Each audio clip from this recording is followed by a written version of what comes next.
thought that their capacity was degraded by 70%. Iran is launching fewer missiles now compared to the first 1 to 2 days after it started. Undisputed that their capability has been degraded. Saying otherwise is not true. My friend, you fundamentally do not understand how the Iranian missile strike capabilities operate. Okay? You're wrong. You're objectively wrong. And I keep trying to explain this to people over and over again.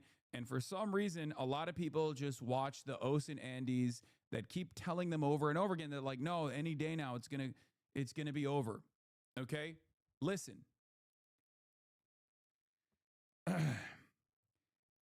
Iran's missile stockpiles and their manufacturing capabilities are deep underground. So underground that even bunker busters and B-2 bombers cannot actually destroy them, as far as we know.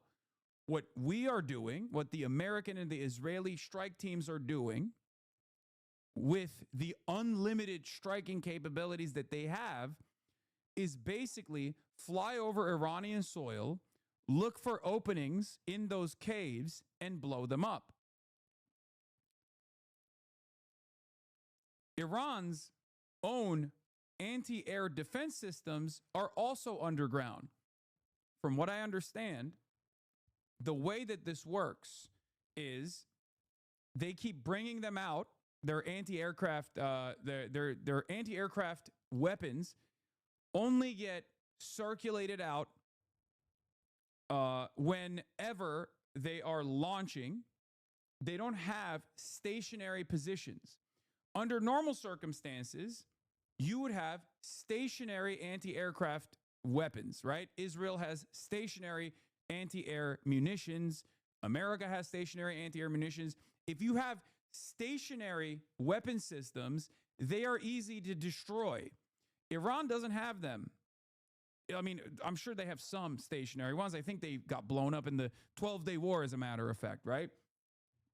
But basically, what is happening here is both the Iranian defenses and the Iranian offensive capabilities are deep underground. So what they keep doing is they take out the TELs, their erector launcher systems, from outside of their caves, and they launch their missiles, waiting for the American and the Israeli Air Force to come in, bring out their anti-aircraft capabilities, and try to blow up as many drones as they possibly can, or try to blow up the fighter jets that are flying over Iranian soil, and then hope that hope that their entire anti-aircraft systems get destroyed, and then they bring them back underground. This is why the American air superiority over Iranian airspace is not a given, okay? It's not consistent. If you look at the strike patterns, if you look at their capabilities of striking Iranian soil, you'll realize that it's not actually very consistent. They don't have permanent air superiority over Iranian soil right now for a multitude of different reasons. And it's also very difficult to gain air supremacy over Iran because Iran is massive. But it's also very difficult for Iran to defend Iranian soil consistently, right? Because again, mountainous and massive. So they're using their mountainous terrain to their advantage. Okay? It's very difficult to implement a no-fly zone over Iran for both of these parties, for both the American and the Israeli parties, and for the Iranian government as well, for the IRGC as well. Okay? The population is dispersed across mountainous terrain. It's very difficult for them to put, it's also stupid for them to basically put stationary anti-aircraft systems out there because they're sitting ducks. Israel can just come in, fly in, blow it up one time, and it's over. That's why a lot of their anti-aircraft defense systems are actually not stationary. They periodically bring them out. However, so your assessment is Iran is winning currently? There is no winning in this situation. Iran is getting bombed into fucking oblivion. So it's not like a victory necessarily. But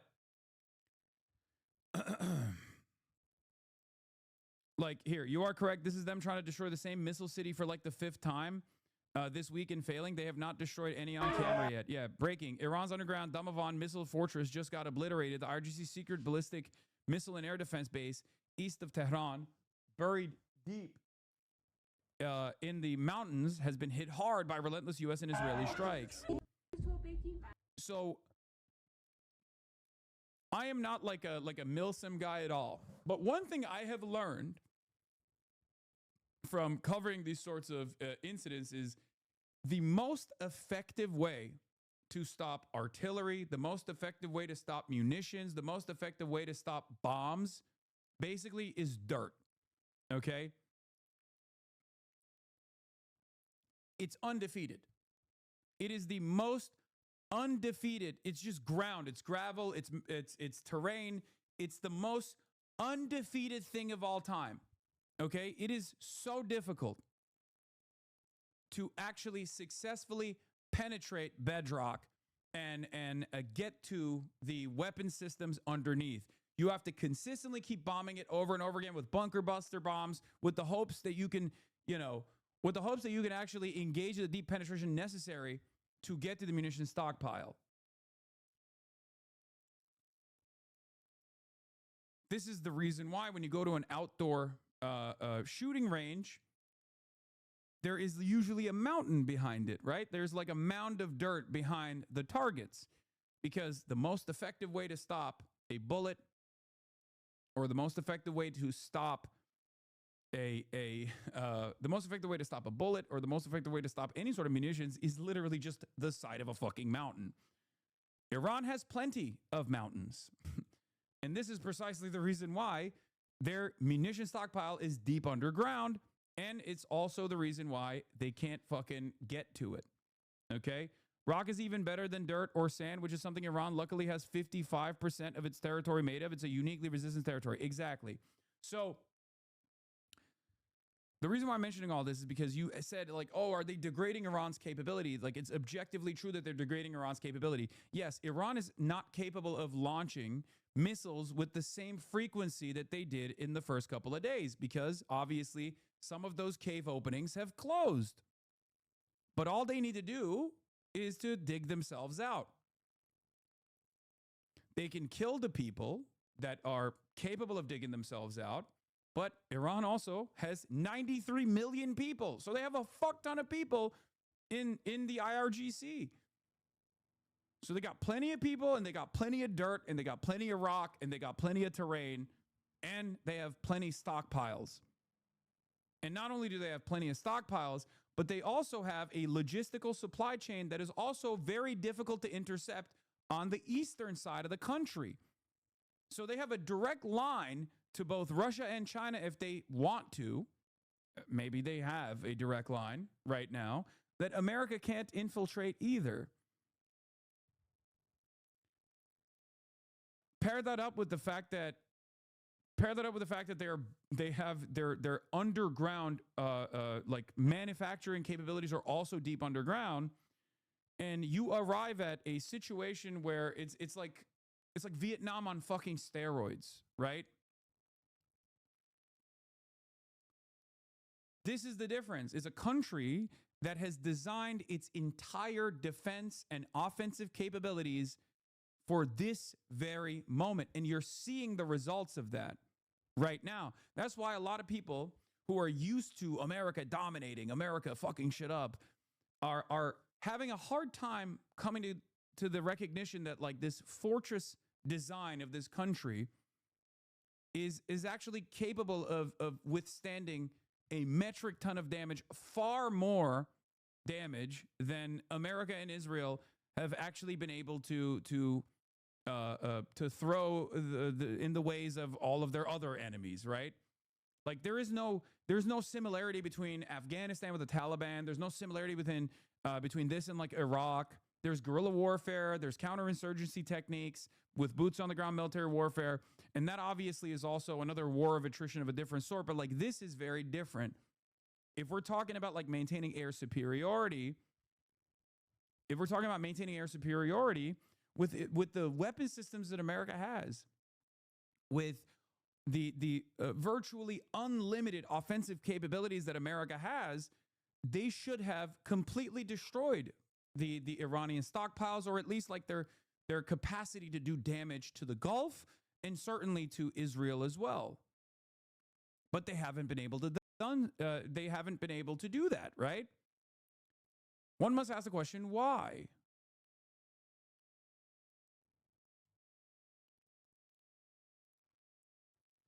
How is Iran's food and energy situation over the next few months? Serious question. Iran is an incredibly self-sustaining country as well. Also due to American-born limitations, ironically enough. But yeah, they are a self-sustaining country. Um, I don't know like what natural resources they lack in times of conflict. I suspect water would probably be a problem. But as far as like their agricultural output goes, like unless America starts literally blowing up their agri production, which they could, I wouldn't put it past them to do that because they're fucking disgusting. Um, I suspect that they're fine for the most part.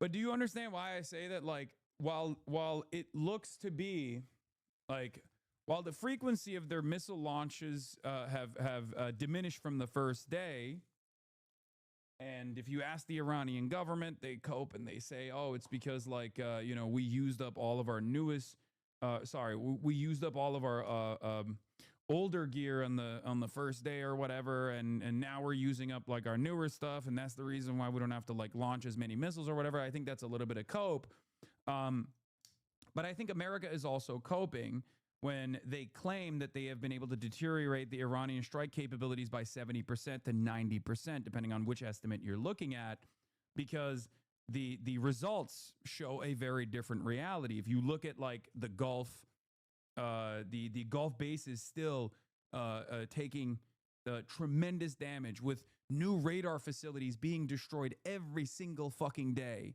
Okay, every single fucking day, bro. Rick Scott hates you, and it's awesome.